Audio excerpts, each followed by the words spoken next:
Listen, guys, I can't quite believe that I'm saying this, but this could be the ultimate Moonwatch.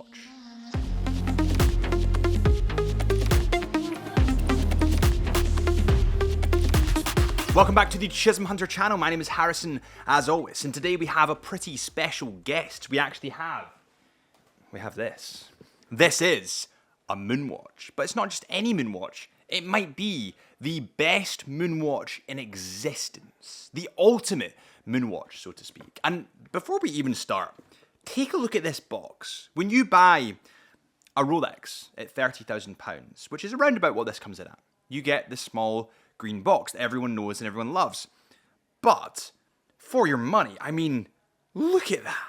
This model is the OMEGA Moonwatch Chronograph Professional in 18 karat Moonshine Gold. Now, for those of you at the back that are wondering what Moonshine Gold is, let me quickly explain it to you. Moonshine Gold, which is what this watch is made of, 18 karat Moonshine Gold, is actually inspired by the moon on a dark blue sky, or in a dark blue sky. Now, what you might notice about this watch, or about this Moonshine Gold, is it's actually slightly paler. It has a paler hue than normal 18 karat gold does. And because of the alloys used in this metal to make it Moonshine Gold, it actually doesn't lose its luster over time. It stays very pale yellow, which is pretty unique. This metal actually has pretty unique properties. It actually contains palladium, silver, and copper, as well as, of course, gold, and that gives it this unique, paler looking finish that looks almost like the moon on a dark night, which is exactly what they were going for. And it's very cool that OMEGA actually created its own metal. Not specifically for this watch, but the fact that they've done that and innovated within that field is pretty awesome. Anyway, guys, I am totally rambling. Let's get onto the specs of this watch, and let's get on to why I think it could be the ultimate Moonwatch. When you're looking at this watch, the first thing to bear in mind is that it is a chunky, hefty watch, and the gold contrasting with the black makes it actually look that little bit bigger. So it does come in at 42mm, which is quite chunky, but it's not too chunky. It kind of wraps around your wrist really nicely, and that's accentuated by those polished lines and really nice polished Moonshine Gold. It comes in at 13.2mm in thickness, which is actually thinner than I thought it would be, but slightly thicker than I would want. I would like it to be slimmed down a little bit more to maybe 12 or 12.5, and to me, that would make this watch look that little bit more dressy, because gold watches, by their nature, in my eyes, are more dressy watches. The lug-to-lug on this model comes in at 47.46, and it does, believe me when I say, I got a couple of wrist shots I can put up on the screen, but this watch does come and wrap around your wrist a lot nicer than I actually expected. I was expecting it to be that little bit too chunky, but actually, it wasn't. It fit, and I think that rubber strap really complements the face and the head of this watch, which of course comes in 18 karat Moonshine Gold. Now, this is a heavy watch, and I'm going to put it on the scale. The scales are over here, but I'll put it on the scale for you and see how much it weighs.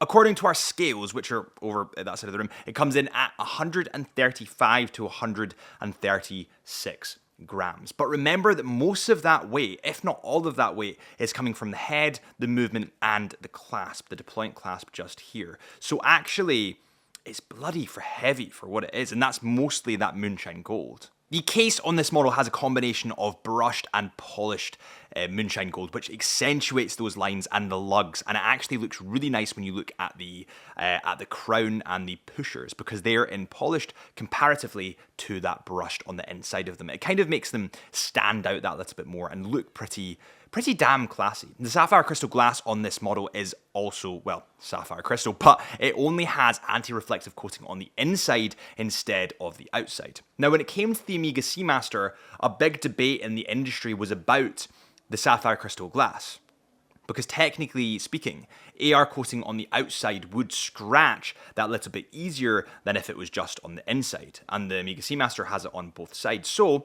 depending on your viewpoint, you might prefer that it's only on the inside. Moving on to the dial and the bezel on this watch. So the dial is actually an 18 karat Moonshine Gold dial, and it's actually stepped. So you can see differences between the levels of this dial. So, and there's differences in kind of the texture as well. Now, depending on how you shine this in the light, it looks different depending on how the light hits it, and that's a really nice feature. The hands and the indices have this blackened coating, and that contrasts wonderfully with the gold dial. Now, I haven't seen the green dial version of this yet, but I'd like to see that.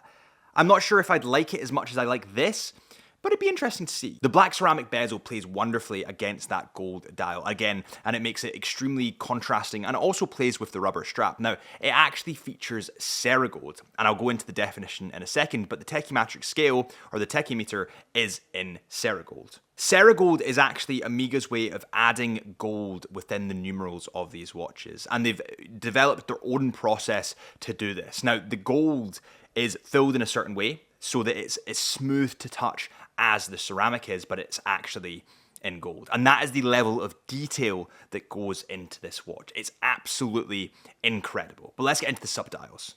These subdials on this model are actually blackened, and that contrast with the gold again looks really classy and really vintage looking. It's nice looking. Now, the subdials are actually lowered into the face of this model so that you have those layers of depth. Now, you have a 60-second, a 12-hour, and a 30-minute subdial. If you look really closely on the face of this watch, you might see that it says AU750, and that is the hallmark for the gold that is used on the face of this watch, just so you know that it's authentic. This watch is actually water resistant to 50 meters. Essentially, don't take this in the water. I would not risk taking a watch of this magnitude into the water with me. It would scare me. I just wouldn't do it. You can, however, try this watch on digitally on the Chisholm Hunter website, where we're actually official stockist of Omega watches. Make sure you click the link below or head to one of our 28 stores throughout the UK. The movement in this watch is the Omega Caliber 3861. This is a manual winding chronograph movement with a coaxial escapement. It's certified by Master Chronometer and approved by METAS. It's resistant to magnetic fields reaching 15,000 Gauss, has a free sprung balance with silicon balance spring, and it has a rhodium plated finish, bridges with straight Geneva waves. The power reserve on this model is approximately 50 hours. This beautiful manual movement is actually visible through the open case back, and it's a feature that I absolutely love. I love being able to see into the beating heart of a watch. And yes, there's positives and negatives for having a manual wind movement, and there's also positives and negatives for having an automatic movement. But let me give my opinion on why a manual wind movement is a good thing. Manual winds are history, they're art, and you have a deeper connection to a manual wind watch because you physically have to wind it. You have to power it. It's a bit like watering a plant. They're dependent on you. So some people get connections with plants or a connection with a manual car. It's more fun, and you do have a more intimate connection. As well as this, in automatic movements, you do have a rotor, and that's what spins round and powers your watch. But what it also does is blocks you from seeing half, if not all, of the movement. Whereas in a manual wind, you can see directly into that movement and see every single intricacy. And I absolutely love that. There's a bunch of other features on this model that I won't go into detail of because we've done other videos of them in the past. But what do I mean by the ultimate watch? When you think of Rolex and you think of the Daytona, most people consider the ultimate Rolex Daytona to be the platinum dial baby blue faced Daytona that we've actually had on the channel before. Now, would they wear that? Probably not. If they had the money to afford that, they would probably put it in a safe. But that is the pinnacle of the Rolex Daytona. That is the creme de la creme, the top of the line in terms of the Rolex Daytona. Not that they would wear it because it's that expensive, but that's what everyone considers the end goal. I think that this is similar to the Daytona in that way. It is the end goal of moonwatches. If you're collecting moonwatches, you'll work your way up the ranks until you get to that full Moonshine Gold variant. To be honest, guys, it's an absolute privilege to be able to try on this watch, to be able to show you guys this watch, to be able to talk about this watch. It's literally taken 1.5 to 2 years for this watch to arrive because of the demand that's been around the Omega Moonwatch. It is just stunning. But But I really hope you enjoyed this video. If you did, please hit that subscribe button. I really, really appreciate it. Make sure you follow us on Instagram, Chisholm Hunter Watches, or join our After Hours Club, which is our exclusive VIP members club on YouTube for exclusive content. Thank you guys so much, and I'll see you soon.